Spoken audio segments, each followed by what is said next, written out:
Chers tous, bienvenue sur votre chaîne Allo Pédiatre.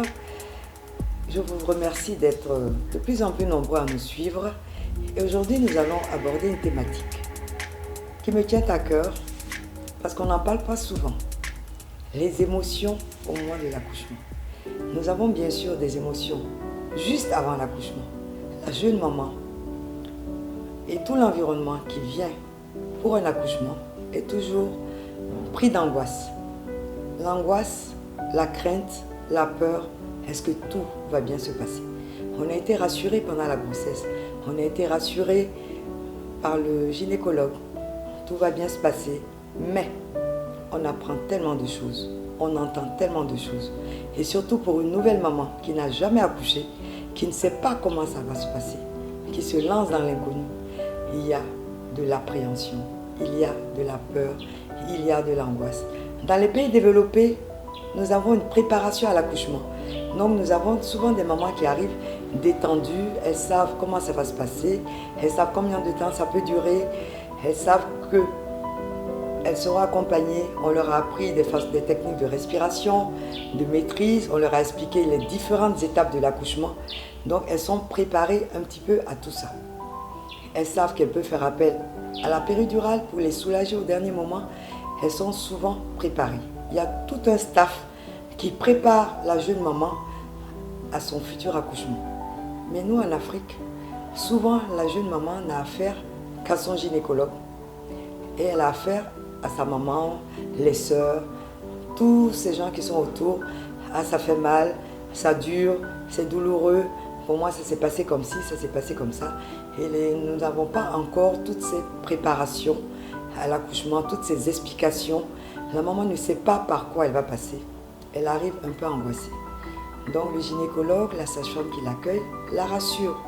Bien sûr, on l'installe et là, soit de plus en plus le papa assiste à l'accouchement quand il le désire. En Afrique, ce n'est pas très très fréquent parce qu'il y a toujours cette pudeur, il y a toujours cette angoisse et il y a toujours cette retenue. L'accouchement, c'est l'affaire des femmes. Donc elle se retrouve un petit peu seule avec la sage-femme ou le gynéco qui l'aide. Et elle est saisie de plein d'émotions. Et tout se passe bien, Dieu merci. Première émotion, soulagement.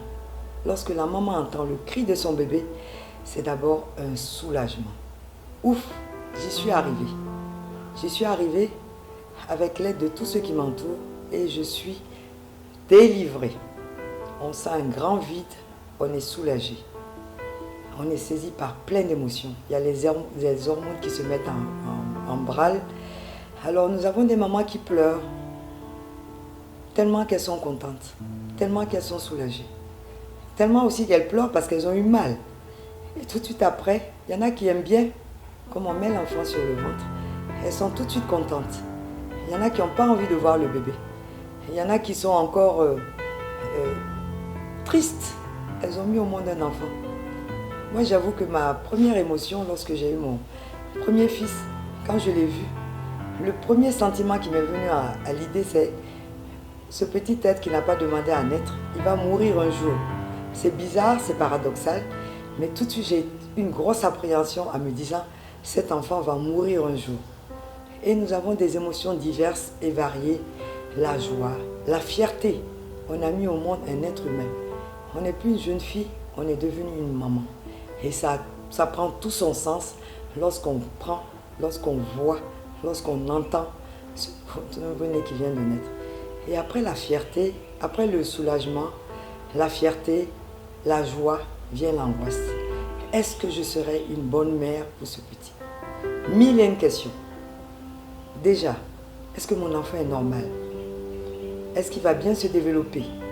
Le pédiatre a beau venir vous rassurer. Le pédiatre ne peut vous donner que ce qu'il a vu, ce qu'il a entendu.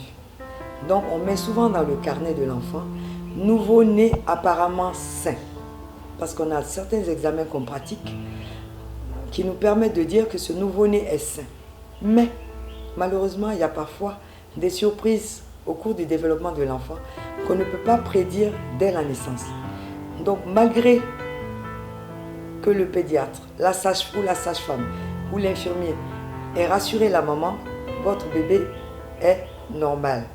Très vite, la maman, elle voit très très vite s'il y a déjà des malformations physiques, et puis elle voit des petits détails bizarres. Ah, docteur, vous ne voyez pas que son pied est un peu tordu? Très très vite, elle voit ça. Non, on la rassure, c'est rien. Il y a aussi des fois des sentiments de déception. C'est pas le bébé tout rose qu'on s'imagine bien propre. Le bébé, quand il naît, il est un peu sale, il est couvert de sang. Et il a parfois, quand c'est le premier enfant, une tête toute déformée. Il n'est pas très beau, il faut avouer. Et elle dit, ah, mais il est vilain, hein, ce bébé-là. Bon.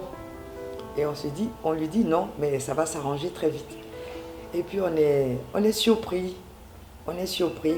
Il est vivant, il pleure, il crie. Et voilà, on est content, on est heureux. On a tout de suite un déclenchement d'une hormone, l'ocytocine, qui est aussi appelée l'hormone de l'amour et qui fait que la maman est heureuse d'avoir mis au monde ce bébé. Après, on a aussi des sentiments de tristesse, on a des sentiments de crainte, on a ce qu'on appelle dans les jours qui viennent le baby blues. En Afrique, on a rarement ce genre de sentiment parce que très vite on est entouré de la famille. On est pris en charge. On vit dans un milieu social, on est pris en charge tout de suite. Souvent d'ailleurs, les mamans qui viennent d'accoucher ne vont pas toutes seules, tout de suite, chez leur mari, même quand elles sont mariées.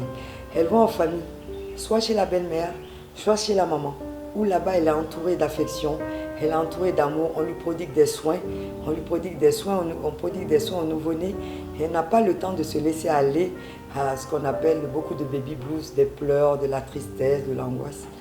Mais il peut se développer aussi, surtout dans les pays développés, une psychose puerpérale qui peut aller même jusqu'à la dépression nerveuse. Et tout ça, c'est normal de ressentir tous ces sentiments. Lorsque la maman vit dans un milieu où l'enfant est bien accueilli, la maman est bien accueillie, tout se passe très bien et la jeune maman apprend à vivre avec son nouveau-né. Le nouveau-né qui se sent aimé, qui se sent attendu, qui se sent accueilli, il s'épanouit au contact de tout cet amour qui l'entoure. Nous avons aussi les émotions du papa. Le pauvre papa, pendant la grossesse, a été plus ou moins exclu de la grossesse parce que c'est une relation intime entre la maman et son fœtus. Le papa est là, il ne sait pas trop quoi faire. Des fois, il est indifférent. Il ne sait pas trop s'il faut être... il ne sait pas trop se comporter. Le sentiment de l'amour paternel, ça ne vient pas comme ça. Il y en a qui sont très contents. Il y en a aussi qui ont peur dès qu'on leur annonce la grossesse. Il y en a qui sont fiers. Il y en a qui sont attentionnés, qui entourent la femme de plein d'attention. Et il y en a qui vont jusqu'à vivent la grossesse avec leur épouse, ce qu'on appelle la couvade. Ils ont un découplement d'appétit, ils sont fatigués, et même pendant l'accouchement, il y en a qui ressentent même des douleurs. Et au moment de l'accouchement, lorsque le papa est présent, ils tombent dans les pommes, ils s'évanouissent alors que la maman souffre. Ils pleurent, il y a beaucoup de sentiments qui animent les papas. Lorsque l'enfant naît, le papa est d'abord fier, ça y est, il a donné naissance aussi à un enfant. Donc sa descendance est assurée. Il y en a qui sont un peu angoissés, surtout quand c'est des accouchements par césarienne, parce qu'ils ne sont pas encore rassurés. La maman n'est pas encore sortie. Parce que vous savez qu'un accouchement peut bien se dérouler et dans les minutes qui suivent, dans les heures qui suivent, il peut y avoir des complications. Mais là, nous restons dans la normalité, un accouchement normal. Donc le papa est fier, il est félicité par l'entourage et tout. Et après, il faut qu'il trouve sa place dans ce trio, maman, nouveau-né et papa. Maman allait, il ne sait pas trop quoi faire. Il est là à côté. Il faut que la maman trouve le temps de l'intéresser, de l'introduire, de l'impliquer dans ce duo qui doit devenir un trio. Donc le papa aussi a beaucoup d'émotions qu'ils n'ont pas trop gérées, surtout en Afrique où vous savez où il y a beaucoup de pudeur. Ils ne doivent pas donner libre cours à leurs émotions. Mais on voit aussi des papas qui s'effondrent, des papas qui pleurent, des papas qui remercient, des papas même qui vous embrassent et puis qui vous font des cadeaux parce qu'ils sont très heureux que l'enfant soit né alors que vous n'avez finalement, vous pédiatres, pas fait grand-chose. Alors nous avons ce qu'on appelle tout un tsunami d'émotions qui entoure cette période d'accouchement. Et après, ça se calme. Pendant quelque temps, on est calme, on est pris en charge à la clinique, on est un peu rassuré. Et après, il y a le retour à la maison, où on doit gérer d'autres émotions, les insomnies, la fatigue. Tout n'est pas rose. On ne se voit pas comme ça avec un bébé tout gentil, qui dort, qui tète bien et qui n'a pas de problème. C'est très difficile. Les premiers temps sont très difficiles. Il y a tout un temps d'adaptation où on a besoin d'être calme alors qu'on est stressé. On a besoin de repos alors qu'on est très fatigué, les bébés ne dorment pas la nuit. On a besoin de beaucoup d'affection, on se sent importante, on se sent fragile. Et là, le rôle du papa, le rôle de la famille, tout ça est très important pour que la maman puisse mener à bien un allaitement et faire ce passage, le passage de la nouvelle accouchée à la nouvelle maman. Et voilà, ce sera tout pour aujourd'hui. Je vous remercie de nous avoir suivis et à très bientôt pour une nouvelle thématique.